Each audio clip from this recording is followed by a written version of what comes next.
ஒருத்தருக்கு வந்து ஒரு சொந்த வீடு அமையணும் அப்படின்னா ஜாதக ரீதியாக என்ன மாதிரியான விஷயங்கள் இருக்கணும் சார்? இந்த வீடு கூட கூரை வீடாக இருந்தாலும் அதில் சந்தோஷமாக இருக்கணும் அப்படிங்கிறது தான் ஒரு கருத்து. ஸோ ஒருத்தருக்கு பொருளாதாரம் நல்லா இருந்துச்சு அப்படின்னா சொந்த வீடு வாங்குறதா அந்த கனவும் சரி, சொத்து வாங்குற கனவுமே வந்து நிறைவேறும். இந்த மாதிரியான விஷயங்கள் வந்து நிறைவேறணும் அப்படின்னா அவங்களோட பொருளாதார ரீதியாக அவங்களோட ஜாதக அமைப்பு வந்து எப்படி இருக்கும் சார்? எந்த ஒரு பாவத்திற்கும் 2ஆம் பாவம் பலமாக இருக்கணும். 2 தான் தனம், குடும்பம், வாக்கு, பொருளாதாரம். இந்த சுக்கிரன் வந்து ரொம்ப பலமாக இருந்தால் கண்டிப்பாக வீடு வந்து அழகான வீடு, சொகுசு வீடு வந்து அமையும். வாஸ்து பாதிப்பு அப்படின்னு இருக்கும் பொழுது அந்த வீட்டில் என்ன மாதிரியான பிரச்சனைகள் வரும்? அது வாஸ்துனால தான் அது பிரச்சனையா இல்லை ஜாதக ரீதியாக பிரச்சனையா? நம்ம ஜாதகம் நன்றாக இருந்தால் கண்டிப்பாக வாஸ்து குறைபாடு உள்ள வீடு வந்து அமையாது. ஸோ நம்ம என்ன கொடுப்பனையோ என்ன வாங்கி கொண்டு வந்த வரமோ அதன்படித்தான் எல்லா இடங்களும் வேலை செய்யும். ஆஸ்ட்ரோ தமிழ் அன்பு நேயர்களுக்கு வணக்கம். நம்ம சேனலில் தொடர்ந்து ஜோதிடம், ஆன்மீகம், வாஸ்து, நியூமராலஜி அப்படின்னு பல இன்ட்ரெஸ்டிங்கான விஷயங்கள் வந்து பார்த்துட்ருக்கோம். ஸோ அந்த வகையில் இன்னைக்கு ஜோதிட ரீதியான விஷயங்கள் பேசுறதுக்காக நம்ம கூட ஜோதிடர் திரு பழனிசாமி அவர்கள் இணைந்திருக்கிறாங்க. வணக்கம் சார். ஆஸ்ட்ரோ தமிழா யூடியூப் சேனலுக்கு மனமார்ந்த நன்றிகள் மற்றும் வாழ்த்துக்கள்.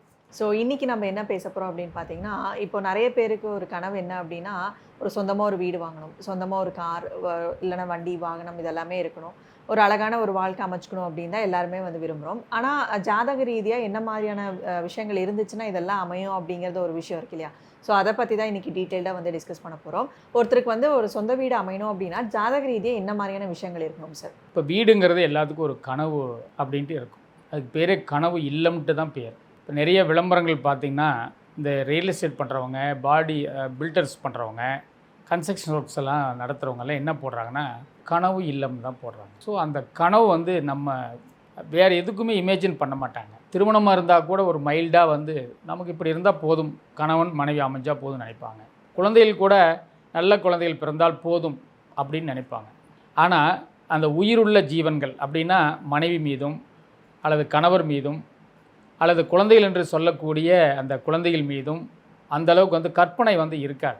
இப்போ எந்த ஒரு திருமண நிகழ்ச்சியாக இருந்தாலும் சரி, அல்லது வேறு ஒரு பொது குழந்தைகள் சம்மந்தப்பட்டு இருந்தாலும் சரி, கனவு மனைவி, கனவு கணவர் அப்படின்ட்டு அந்த எந்த ஒரு டைட்டிலும் வைக்க மாட்டாங்க. ஸோ அதில் வந்து இமேஜினில் வந்து அந்த அளவுக்கு இருக்க மாட்டாங்க. ஆனால் வீட்டுக்கு மட்டுமே, இல்லத்திற்கு மட்டுமே அவங்க வந்து ஒரு கனவு இல்லம் அப்படின்ட்டு ஒரு வீடு கட்டிட்டாங்கன்னா ரொம்ப சந்தோஷப்படுவாங்க. வாழ்க்கையில் வந்து எதையோ ஒரு டார்கெட் வந்து அச்சீவ் பண்ண மாதிரி, ஏதோ ஒரு சாதித்து காட்டியது போல் அவங்கள வந்து அந்த உணர்வு வந்து கண்டிப்பாக இருக்கும். இப்போ வீடு நல்லா இருந்தால் தானே வந்து நாம் ஒரு பல்வேறு வேலைக்கு போயிட்டு வரோம், அங்கே வந்து இரவில் வந்து நாம் உறங்குகின்றோம். இப்போ வீடு வந்து நன்றாக இருந்தால், எந்த வித தொந்தரவு இடையூறு இல்லாமல் இருந்தால் கண்டிப்பாக நல்ல தூக்கம் வந்து வரும். வீட்டில் வந்து நல்லா தூங்கிட்டு மறுநாள் காலையில் வந்து ஃப்ரெஷ்ஷாக எந்திரிச்சு நம்ம என்ன டியூட்டிக்கு போகிறோமோ, என்ன வேலைக்கு போகின்றோமோ அந்த வேலைக்கு வந்து நாம் ரொம்ப ஆர்வமாகவும் ஒரு ஆரோக்கியமாகவும் நாம் போகக்கூடிய வாய்ப்பு வந்து இருக்கும். அந்த வீட்டினுடைய தன்மை இல்லம், அதனால தான் இல்லம்ங்கிறாங்க. இல்லம், இல் என்பது உள்ளம். அதனால் வந்து அந்த வீடு வந்து ரொம்ப நல்லா இருக்கணும் அப்படிங்கிறதா ஒவ்வொருத்தருடைய கனவு.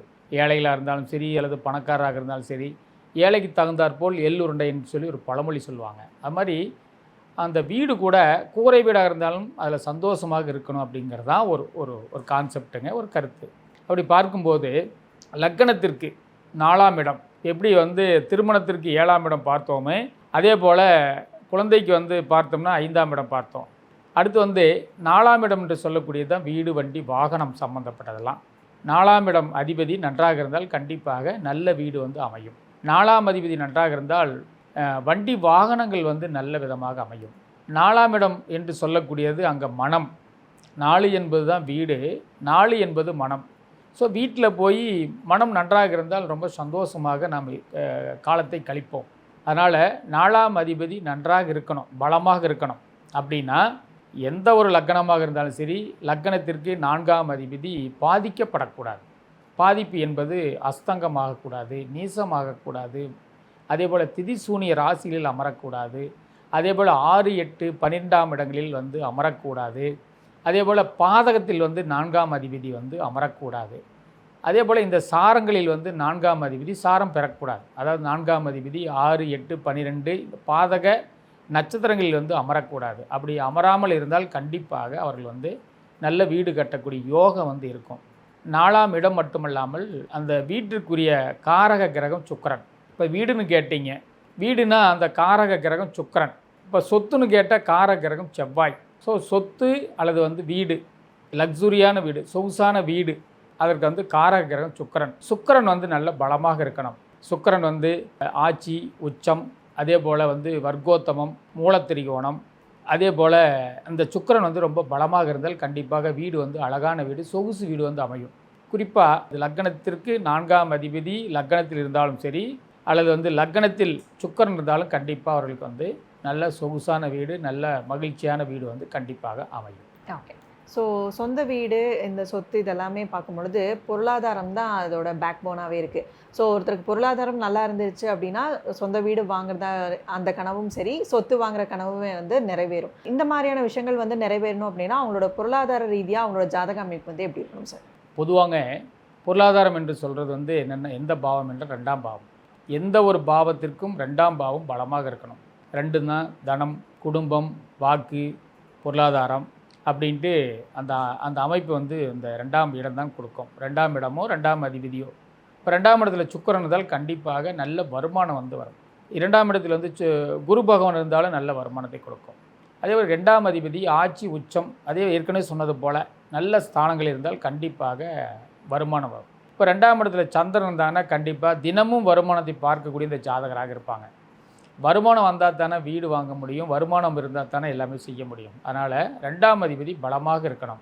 இந்த வீடு யோகத்திற்கு வந்து லக்னத்திற்கு 2ஆம் இடமும், லக்னத்திற்கு 4ஆம் இடமும், அதே போல் லக்னத்திற்கு 11ஆம் பாவகம் சப்போர்ட் செய்யணும். உதவி இல்லாமல் அவர்கள் வந்து நல்ல வாகனம் வந்து நல்ல வாகனமாக இருந்தாலும் சரி, அல்லது வீடாக இருந்தாலும் நிச்சயமாக இவருடைய தொடர்பு இல்லாமல் வீடோ வண்டியோ வாகனமோ வாங்க முடியாது. அதுபோல் 2ஆம் அதிபதி பலமாக இருந்தால் கண்டிப்பாக பொருளாதாரம் வந்து ரொம்ப சிறப்பாக இருப்பாங்க. பொருளாதாரம் நல்லா இருந்தால் தானே வீடு வாங்க முடியும், சொகுசு வீடு கட்ட முடியும். அப்படி பார்க்கும்போது 2ஆம் அதிபதி நல்ல ஸ்தானங்கள் இருக்கணும்.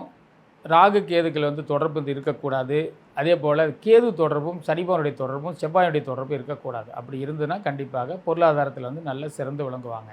இப்போ 4-2 தொடர்பு ஏற்பட்டால், இப்போ 4ஆம் அதிபதி 2ஆம் இடத்தில் இருந்தாலும் சரி, இப்போ 4 என்பது வீடு, வண்டி, வாகனம் சம்பந்தப்பட்டது. 2 என்பது வருமானம். ஸோ வீட்டின் மூலியமாக வருமானம் வரும், அல்லது வண்டி வாகனத்தின் மூலியமாக வருமானம் வரும், அல்லது படிப்புக்கேற்ற வருமானம் வந்து கண்டிப்பாக 4-2 தொடர்பு பெற்றால் கண்டிப்பாக வரும். இப்போ லக்னாதிபதி 2ஆம் இடத்தில் இருந்தான்னா கண்டிப்பாக அவர் வந்து ஜாதகர் வந்து பொருளாதாரத்தை தேடி பணத்தை தேடி தான் போவார். நிச்சயமாக வந்து அவர் வந்து வருமானத்தை வந்து ஈட்டக்கூடிய அந்த நல்ல ஜாதகராக இருப்பாங்க. ஸோ ஒரு சிலர்லாம் வந்து கேட்பாங்க, இப்போது ஆல்ரெடி அவங்கக்கிட்ட ஒரு சொத்து இருக்கும், வாடகை வரக்கூடிய ஒரு சொத்து இருக்கும். ஒரு சில நிலங்கள் வந்து வாடகை வராமலேயும் சும்மா அப்படியே காலி நிலமாகவும் இருக்கும்.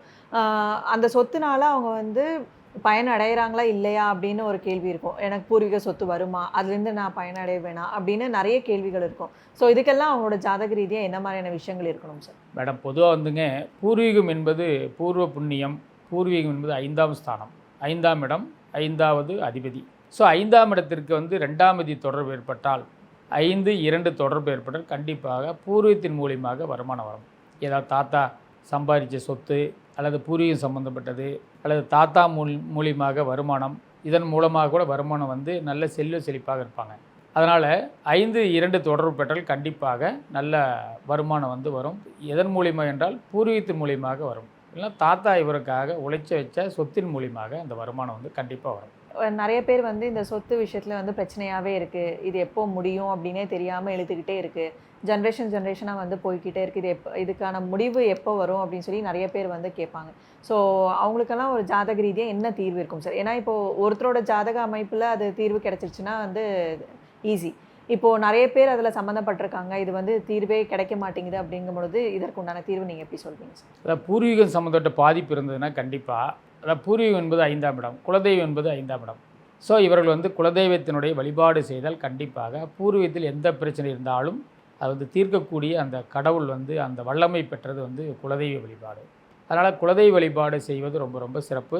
குலதெய்வ வழிபாடு செய்தால் கண்டிப்பாக அந்த பூர்வீகத்தின் மூலியமாக இருக்கின்ற அந்த லாப நஷ்டங்கள் எல்லாம் வந்து கண்டிப்பாக அந்த ஜாதகருக்கு வந்து நல்ல விதமாக அமையும். ரொம்ப சிறப்பாக சொன்னீங்க. இப்போ வீடு அப்படிங்கிற ஒரு விஷயம் வந்து ஒரு மனிதனுக்கு நிம்மதியை கொடுக்குற ஒரு இடம். ஸோ அப்படி ஒரு இடத்துல வந்து நிறைய விஷயங்கள் வந்து பாதிப்பாக இருக்குது அப்படிங்கும்பொழுது அதில் வாஸ்து அப்படிங்கிற ஒரு விஷயம் வந்து உள்ளே வருது.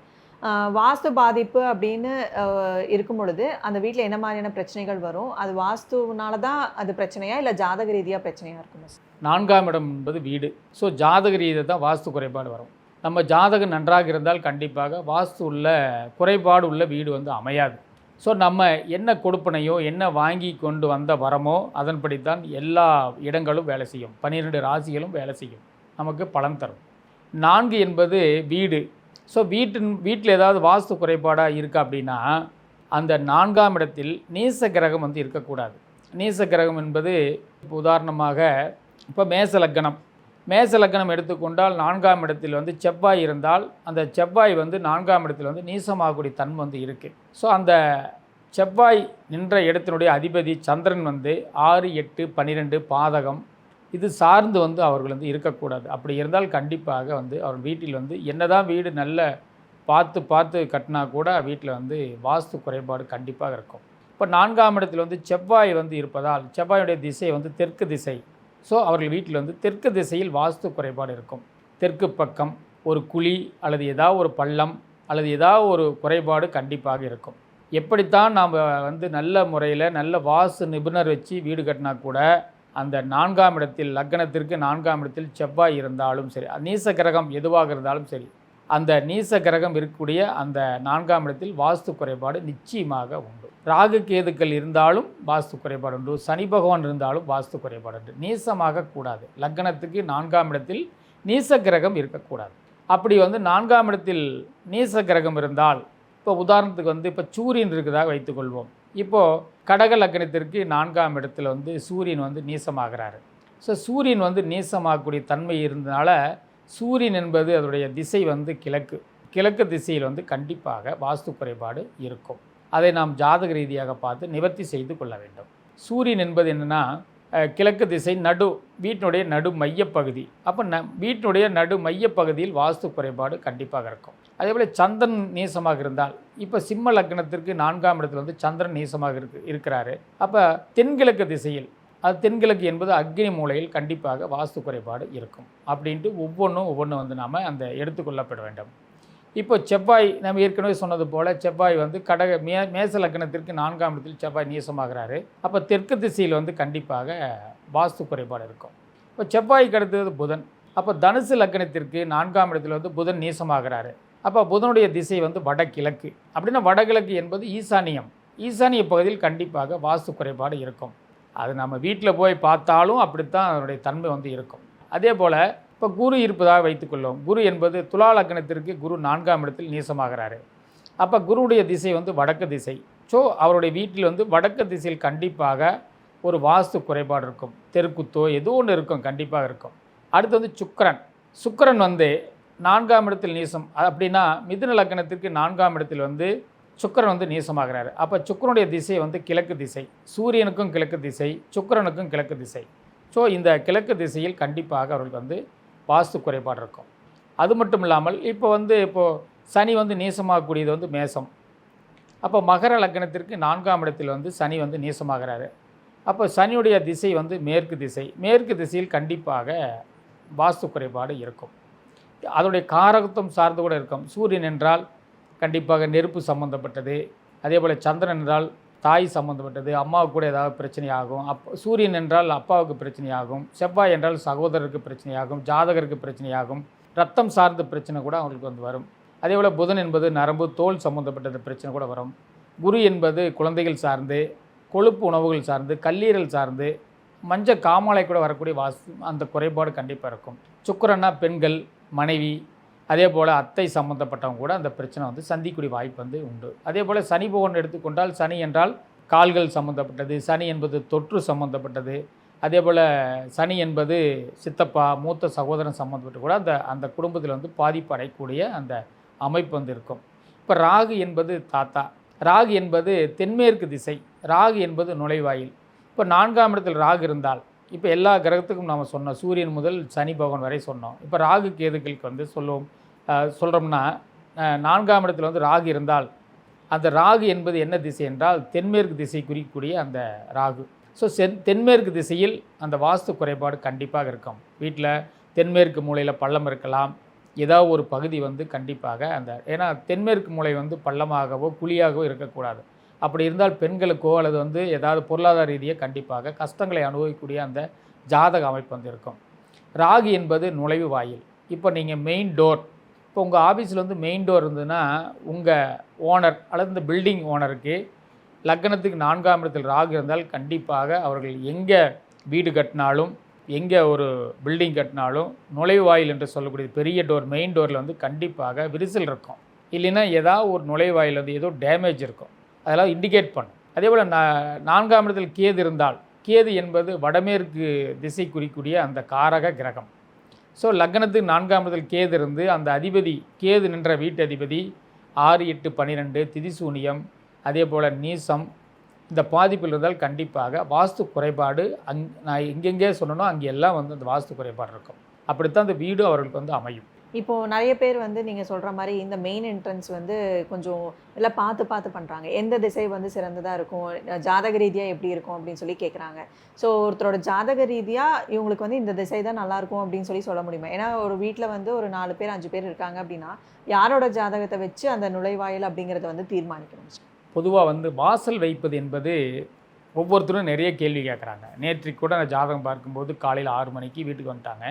அரசு பள்ளியில் வந்து ஆசிரியராக இருக்காங்க. 2 பேருமே ஆசிரியர் இருக்காங்க. அவங்க வந்து நேற்று காலையில் கேட்டாங்க, எங்களுக்கு எந்த திசையில் வந்து வீடு வாசல் வைத்தால் சிறப்பாக இருக்குன்னு கேட்டாங்க. அப்போது ஒரு ஜாதகத்தில் 4ஆம் இடம் என்பது வீடு, ஏற்கனவே சொன்னது போல தான். அப்போ 4ஆம் அதிபதி தான் எங்கே இருக்கின்றாரோ அந்த திசை வந்து குறிக்கக்கூடிய அந்த அமைப்பு வந்து இருக்கும். இப்போ 4ஆம் அதிபதி இப்போ மேச லக்னம் என்று எடுத்துக்கொண்டால் சுருக்கமாக நான் சொல்கிறேன். 4ஆம் அதிபதி இப்போ மேசத்தில் இருந்தால், இப்போ 4ஆம் அதிபதி மேசத்தில் இருந்தால் கண்டிப்பாக கிழக்கு திசை வந்து அவருக்கு வந்து ரொம்ப சிறப்பாக இருக்கும். சூரியனும் ஏற்கனவே கிழக்கு. ஸோ அதனால் வந்து 4ஆம் அதிபதி மேச ராசியில் இருந்தால் கிழக்கு வாசல் ரொம்ப சிறப்பாக இருக்கும். அதேபோல் 4ஆம் அதிபதி ரிஷப ராசியில் இருந்தால், அது எந்த லக்னமாக இருந்தாலும் சரி, 4ஆம் அதிபதி ரிஷப ராசியில் இருந்தால் தெற்கு வாசல் ரொம்ப சிறப்பாக இருக்கும். அல்லது 4ஆம் இடத்தில் வந்து குரு இருந்தால், இப்போ மேச லக்ன வேறு ஒரு லக்னமாக இருந்து ரிஷப லக்னத்தில் குரு இருந்தால் வடக்கு வாசல், அந்த கிரகம் என்ன அமைப்பு இருக்கின்றதோ அதையும் நாம் குறிப்பிட்டு சொல்லப்பட வேண்டும். அடுத்து வந்து மிதுன ராசியில் 4ஆம் அதிபதி இருந்தால் மேற்கு வாசல் ரொம்ப சிறப்பாக இருக்கும். 4ஆம் அதிபதி கடகராசியில் இருந்தால் வடக்கு வாசல் வந்து ரொம்ப சிறப்பாக இருக்கும். 4ஆம் அதிபதி சிம்ம ராசியில் இருந்தால் அதே போல் கிழக்கு வாசல் ரொம்ப சிறப்பாக இருக்கும். 4ஆம் அதிபதி கன்னி ராசியில் இருந்தால் தெற்கு வாசல் வந்து ரொம்ப சிறப்பாக இருக்கும். 4ஆம் அதிபதி துலாம் ராசியில் இருந்தால் மேற்கு வாசல் ரொம்ப சிறப்பாக இருக்கும். 4ஆம் அதிபதி விருச்சிக ராசி இருந்தால் வடக்கு வாசல் ரொம்ப சிறப்பாக இருக்கும். அதே போல் 4ஆம் அதிபதி தனுசு ராசியில் இருந்தால் கிழக்கு வாசல் ரொம்ப சிறப்பாக இருக்கும். 4ஆம் அதிபதி மகரத்தில் இருந்தால் தெற்கு வாசல் வந்து ரொம்ப சிறப்பாக இருக்கும். 4ஆம் அதிபதி கும்பராசியில் இருந்தால் மேற்கு வாசல் ரொம்ப சிறப்பாக இருக்கும். அதே போல் 4ஆம் அதிபதி மீன ராசியில் இருந்தால் கண்டிப்பாக வடக்கு வாசல் ரொம்ப சிறப்பாக இருக்கும். இப்படி 12 ராசிகளில் 4ஆம் அதிபதி எந்த ராசிகளில் நிற்கின்றாரோ அந்த திசை வந்து அவர்களுக்கு ரொம்ப சிறப்பான திசையாக அமையும். ஸோ திசைகள் இதெல்லாமே வந்து பார்த்தோம். இப்போ வந்து ஒரு சொத்து வாங்குறாங்க அப்படிங்கும் பொழுது யார் பேரில் வாங்குறது அப்படிங்கிற ஒரு விஷயம் வருது. இப்போது ஒரு வீட்டில் வந்து ஒரு தலைவன் இருக்காங்க அப்படின்னா அவங்களோட ஜாதகம் சரியில்லை அப்படின்னா அவங்களோட மனைவி பேர்லையோ அவங்களோட பசங்க பேர்லையோ வந்து சொத்து வாங்குவாங்க. ஸோ சொத்து வாங்குறது அப்படிங்கிறது வந்து இப்படி பார்த்து தான் பண்ணணுமா சார்? இது எப்படி? இது உண்மைங்க. அதாவது யார் பேரில் வந்து சொத்து வாங்கினா நிலைச்சி நிற்கும். சில பேர் வந்து சொத்து வாங்குறாங்க, ராசி இல்லை அப்படின்ட்டு ஏதோ ஒரு காரணத்தினால வந்து கஷ்டப்பட்டு வாங்கிய சொத்தை இழக்கக்கூடிய நிலைமை வந்து ஜாதக ரீதியாக இருக்குது. அப்படி பார்க்கும்போது இப்போ சொத்து வந்து நிலைத்து நிற்பதற்கு லக்னாதிபதி தான் ஜாதகர். ஸோ லக்னாதிபதி 4ஆம் இடத்தில் இருந்தாலும் சரி அல்லது 4ஆம் அதிபதி லக்னத்தில் இருந்தால் ஜாதகர் பெயரில் வந்து சொத்து வாங்கலாம், தவறு வராது. அதாவது வந்து லக்னாதிபதி 4ஆம் இடத்தில் இருந்தாலும் சரி 4ஆம் அதிபதி லக்னத்தில் இருந்தாலும் நிச்சயமாக ஜாதகர் பெயரில் வந்து சொத்து வாங்கலாம், தவறு வராது. அதே போல் 4ஆம் இடத்தில் சூரியன் இருந்தாலும் சரி அல்லது சொத்து காரகர் செவ்வாய், சூரியனும் செவ்வாய் சேர்க்கை இருந்தாலும் தந்தை பெயரில் சொத்து வாங்கலாம். அதே போல் 4ஆம் அதிபதி லக்னத்திலிருந்து சந்திரனும் செவ்வாயும் சேர்க்கை பெற்றால் தாய் பெயரில் கண்டிப்பாக சொத்து வாங்கலாம். அடுத்தது வந்து 4ஆம் அதிபதி 7ஆம் இடத்தில் இருந்தாலும் சரி அல்லது சுக்கிரனும் செவ்வாயும் சேர்க்கை பெற்றிருந்தால், அவர் ஜாதகத்தில் சுக்கிரனும் செவ்வாயும் சேர்க்கை பெற்றிருந்தால் கண்டிப்பாக மனைவி பேரில் வந்து சொத்து வாங்கலாம். அதே போல் 4ஆம் இடத்தில் ராகு இருந்து ராகுவும் சொத்துக்கான காரகர் செவ்வாயும் சேர்க்கை பெற்றால் தாத்தா பேரில் வாங்கலாம், கேது என்பது பாட்டி. இப்போ ஒரு பாட்டி பேரில் கூட சொத்து வாங்குறாங்க. ஒரு சில குடும்பத்தில் வந்து வயதானவர்கள் பேரில் கூட சொத்து வாங்குறாங்க. அப்போ கேதுவும் செவ்வாயும் சேர்க்கை பெற்றிருந்தால் கண்டிப்பாக பாட்டி பெயரில் நிச்சயமாக அந்த சொத்து வந்து வாங்கலாம். அதேபோல் 4ஆம் இடத்தில் வந்து 5ஆம் அதிபதியோ அல்லது குருவும் செவ்வாயும் சேர்க்கை பெற்றால் குழந்தைகள் பெயரில் சொத்து வாங்கலாம். இப்படி நிறைய அமைப்புகள் இருக்கின்றது.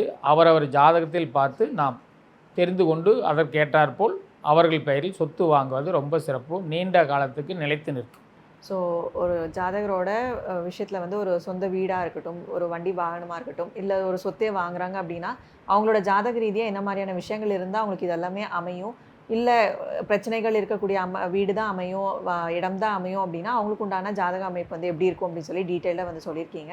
ஸோ இதற்குண்டான தீர்வு அப்படிங்கும் பொழுது என்ன சார் தீர்வு? இப்போ வாஸ்து அப்படிங்கும் பொழுது அந்த இடத்த வந்து இடைச்சு பண்ணுறது தான் ஒரு தீர்வு அப்படிங்கிற ஒரு விஷயம் இருக்குது.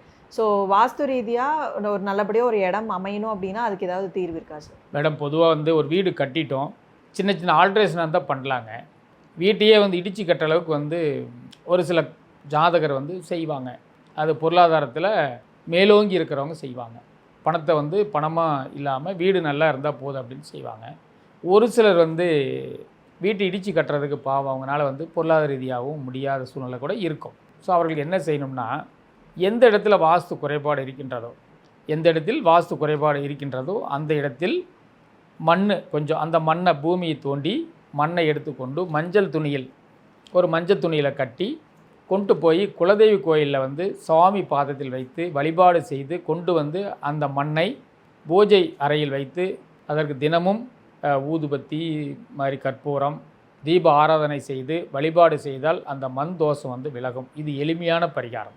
அப்படி இல்லை என்றால் குலதெய்வ கோவிலில் இருக்கின்ற மண் கொஞ்சம் எடுத்து வந்து ஒரு மஞ்சள் துணியில் அதே போல் கட்டி முடிச்சு போட்டு அதுக்கு வந்து சந்தனம் குங்குமம்லாம் வைத்து பூஜை அறையில் தினமும் இந்த மாதிரி பூஜை புனஸ்காரங்கள் செய்தால் கண்டிப்பாக அதனுடைய குலதெய்வம் இருப்பது போல் நாம் நினைத்து கொள்ளப்பட வேண்டும். ஏன்னா குலதெய்வத்து மண் வந்து இருக்கிறது நம்ம குலதெய்வம் நம்ம வீட்டில் இருக்கிற மாதிரி தான். ஸோ குலதெய்வம் நம் வீட்டில் இருந்தால் கண்டிப்பாக வாஸ்து தோஷங்கள் வீட்டில் ஏதாவது குறைபாடு இருந்தாலும் கண்டிப்பாக நிவர்த்தி ஆகும். அதனால் எளிமையான பரிகாரம்.